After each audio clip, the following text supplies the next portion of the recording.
The year 2023 marked a significant moment. A decision was made. Norway, a nation famed for its stunning fjords, looked north. It looked towards the deep, icy waters of the Arctic. With support from two opposition parties, the Norwegian government agreed they would proceed with plans for deep seabed mining. This was not a small step. It was a giant leap into a new, uncertain frontier. The Barents Sea and the Greenland Sea hold secrets. Norway intends to uncover some of them. This decision positions Norway uniquely. It is set to become one of the very first countries globally to explore commercial seabed mineral mining. And crucially, it will be the first in the Arctic. The Arctic, a realm of breathtaking beauty and stark vulnerability, a place already grappling with the relentless advance of climate change. This vast frozen wilderness now faces another potential disruption. The machinery of industry is turning its gaze towards its fragile floor, an area largely untouched by such direct human intervention until now. The initial phase focuses on exploration. Norwegian waters, part of its extended continental shelf, are the target. Companies will be invited to apply. They will seek out valuable minerals. These minerals lie on and beneath the ocean floor.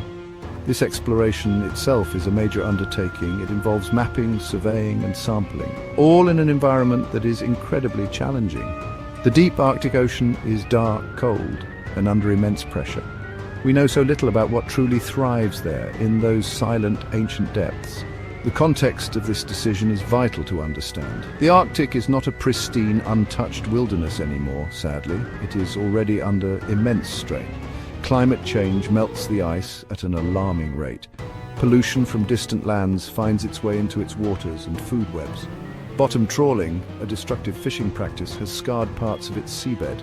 Now deep-sea mining adds another layer of potential stress.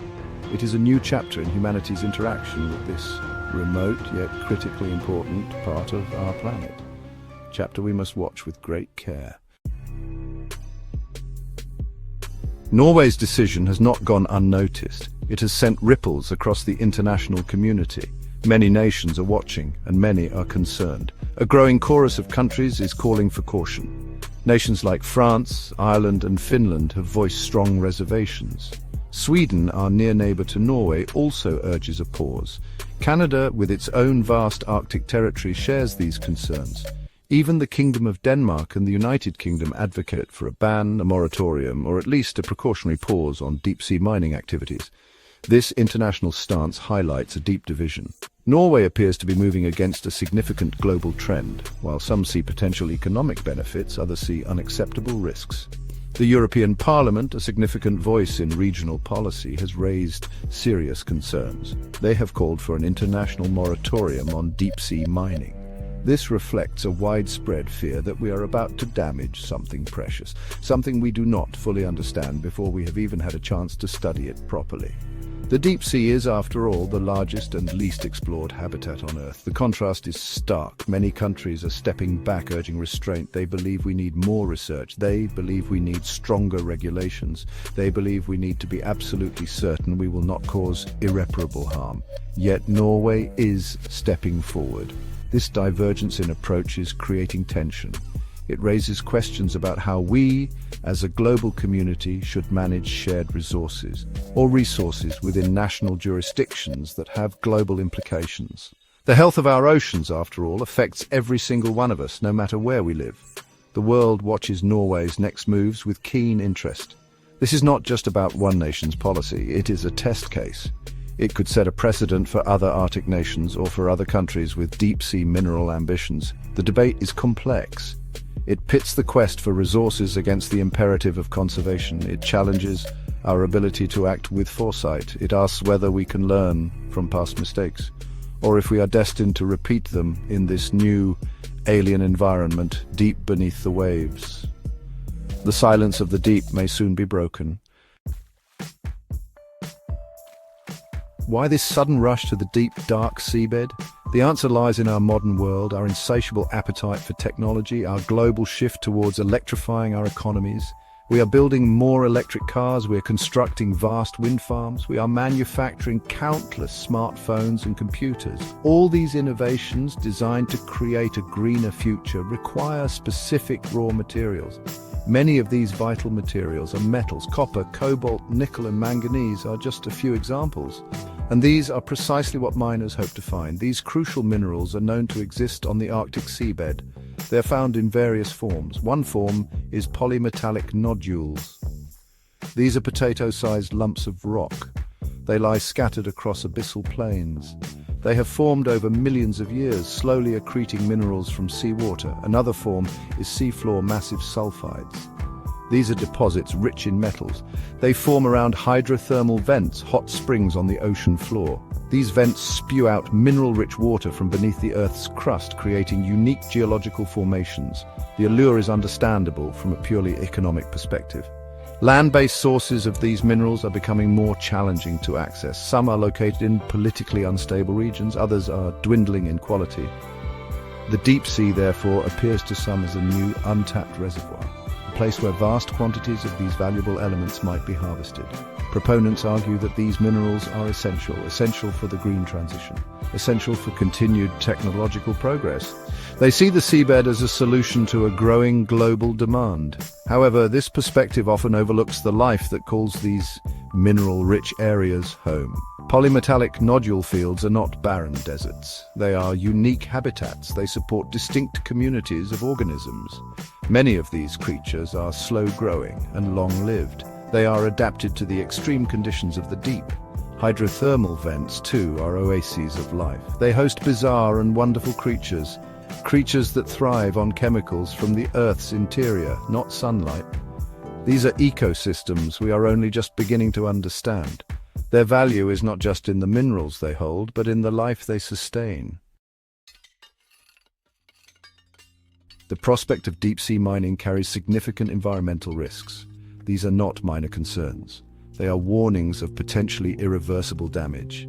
The deep ocean is a realm of immense biodiversity. Much of it is still unknown to science. Countless species may exist there undiscovered. Mining operations could lead to a direct loss of this biodiversity. Unique life forms, perfectly adapted to their dark, cold, high-pressure world, could be wiped out before we even know they exist. This is a profound and troubling possibility. Habitat destruction is another major fear. The machinery designed for mining is large and powerful.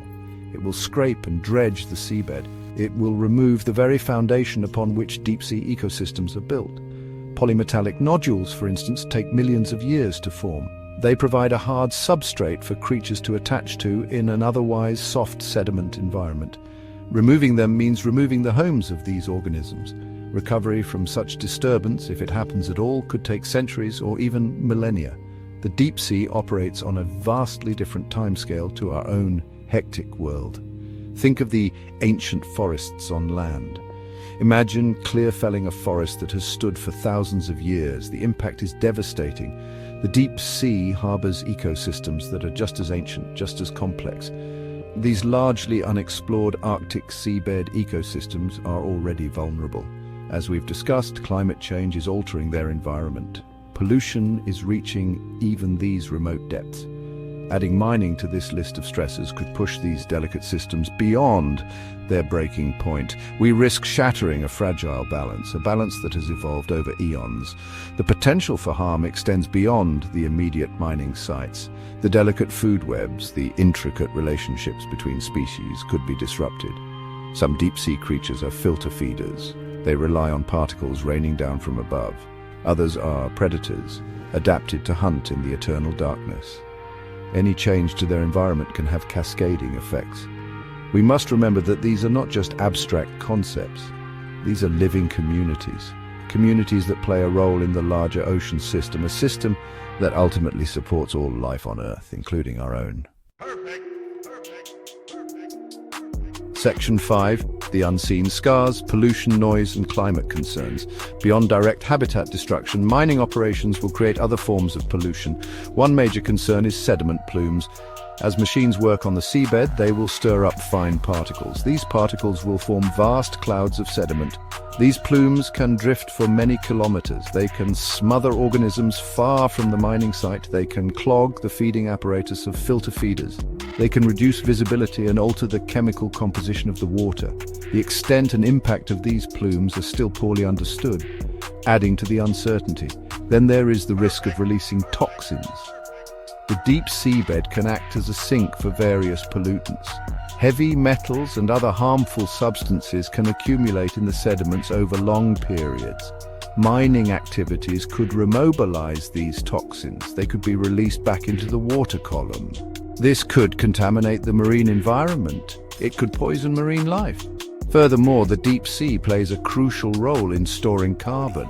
Sediments on the ocean floor lock away vast amounts of carbon. Disturbing these sediments could release this stored carbon, potentially exacerbating climate change. This is a serious, yet often overlooked consequence. Underwater noise pollution is another significant threat.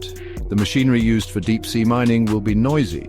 Drills, cutters, pumps, and vehicles will generate substantial sound. Sound travels very efficiently in water, much further than in air. Many marine animals, especially whales and dolphins, rely heavily on sound. They use it for communication, navigation, and finding food. The constant din from mining operations could interfere with these vital behaviors. It could cause stress, hearing damage, and drive animals away from important habitats. The Arctic is home to many acoustically sensitive marine mammals. The deep sea is not an isolated, disconnected realm. It is intimately linked to the health of the entire ocean. It plays a vital role in global climate regulation. It influences ocean chemistry. It supports fisheries that feed millions of people. Damaging the deep sea could have far-reaching and unpredictable consequences for these critical functions. We're talking about disturbing the largest ecosystem on our planet, an ecosystem that provides essential services. The potential for unseen scars, for long-lasting damage, is immense. It demands our utmost caution and respect for these profound depths. Section 6. Venturing into the unknown, the vast gaps in our knowledge. One of the most striking aspects of the deep-sea mining debate is how little we truly know. Scientists estimate that a tiny fraction, perhaps as little as 1.1%, of the knowledge required to make sound, science-based decisions about deep-sea mining is currently available. Think about that. We are contemplating industrial-scale operations in an environment where our understanding is profoundly limited. It's like trying to navigate a vast, uncharted continent with only a child's drawing for a map. The potential for missteps, for unforeseen consequences, is enormous. Our knowledge of polymetallic nodules, one of the primary targets for miners, is only just beginning to emerge. We understand their chemical composition to some extent, but we know far less about the intricate ecosystems they support. We know little about the life cycles of the creatures that depend on them. We do not fully understand their role in the broader deep-sea environment. Each nodule field could be unique, harboring species found nowhere else. To destroy these habitats without proper study would be an act of irreversible loss, akin to burning a library before reading its books. These knowledge gaps hinder our ability to predict the full impact of mining. How will ecosystems recover from disturbance? How far will sediment plumes really travel, and what will be their precise effects? What are the cumulative impacts of multiple mining operations? These are not trivial questions. They are fundamental to responsible environmental management. Without answers, any assessment of risks and benefits is built on shaky foundations. We are, in essence, gambling with the health of a critical part of our planet based on incomplete information. This lack of understanding extends to the basic functioning of deep-sea ecosystems. How resilient are they to change? What are the tipping points beyond which recovery becomes impossible? The deep sea is often described as the Earth's final frontier. It is a place of wonder, mystery, and discovery. Scientists are constantly finding new species, new geological formations, new biological processes. To rush into exploitation before we have even completed the basic work of exploration and scientific understanding seems profoundly unwise. Surely the priority must be to learn, to explore, to understand before we consider extraction on a commercial scale. Section 7. Norway under scrutiny, legal and reputational storms. Norway's decision to advance deep-sea mining plans has not only sparked international debate, but also legal challenges at home. WWF Norway, a prominent environmental organization, is taking the Norwegian government to court. They argue that the decision to open its seabed to mining activities violates Norwegian law. The core of their argument is that the government has failed to adequately investigate the potential consequences. They also contend that expert advice, which cautioned against proceeding, has been largely disregarded. This legal battle will be closely watched. The lawsuit highlights a fundamental tension. The tension between the perceived need for resources and the legal obligations to protect the environment. Norwegian law, like that of many nations, includes provisions for environmental impact assessments. It requires careful consideration of scientific evidence. If the courts find that these obligations were not met, it could have significant implications for the future of deep-sea mining in Norway. It underscores the importance of robust legal frameworks. Frameworks that ensure environmental protection is not just a secondary consideration, but a primary one. Beyond the courtroom, Norway's reputation is also at stake. The nation has long cultivated an image as a leader in global ocean stewardship. It has championed sustainable ocean management. It has been a proponent of international cooperation on marine issues. However, this move towards deep-sea mining is seen by many as tarnishing that reputation. Critics argue it contradicts Norway's previous commitments such as the Sustainable Development Goals and the Global Biodiversity Framework. There is also a specific pledge Norway made to sustainably manage its coastal waters by 2025. This perceived conflict between words and actions could damage Norway's international standing. It could weaken its voice in global environmental forums. Other nations and international bodies are questioning whether Norway is truly upholding its responsibilities as an ocean leader. The European Parliament's call for a moratorium and concerns raised by numerous countries are clear indicators of this. Maintaining a reputation for environmental responsibility requires consistent action. Action that aligns with the best available science and the precautionary principle, especially when facing such high-stakes decisions in sensitive environments like the Arctic. Section 8, A Different Path Forward. The promise of a circular economy. Amidst the debate about exploiting new frontiers, an alternative vision is gaining traction. This is the vision of a circular economy. WWF, among others, strongly advocates for this approach. Instead of a linear model of take, make, dispose, the circular economy emphasizes reduce, reuse, recycle. It is a system designed to minimize waste. It aims to keep resources in use for as long as possible. It seeks to extract the maximum value from products and materials. This approach offers a powerful alternative to the perceived need for relentless extraction from pristine environments. A compelling report commissioned by WWF in 2022 titled "The Future is Circular" sheds light on this potential.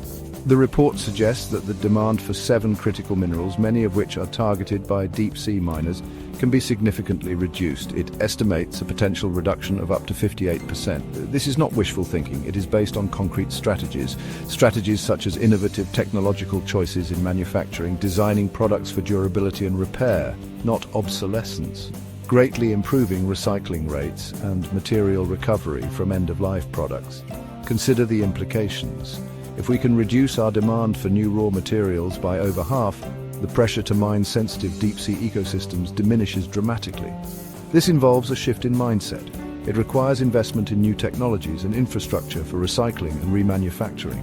It calls for policies that encourage sustainable product design.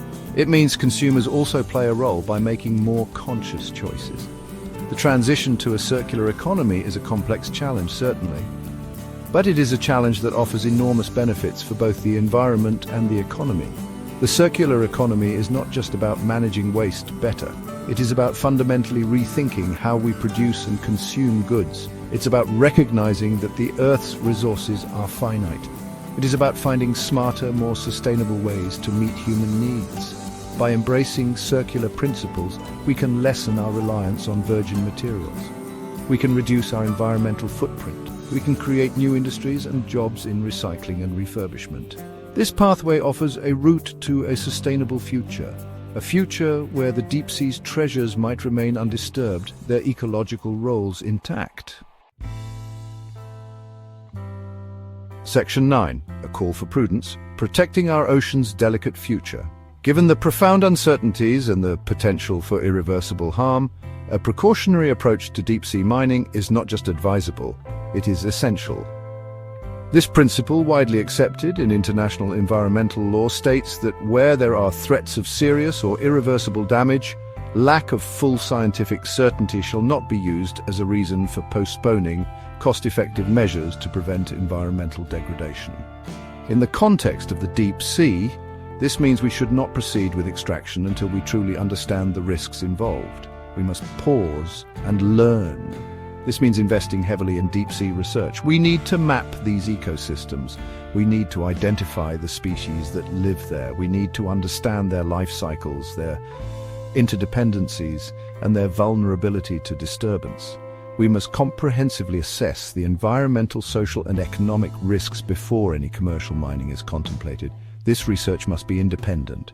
It must be transparent, and its findings must guide any decisions that are made. The burden of proof should lie with those who wish to mine.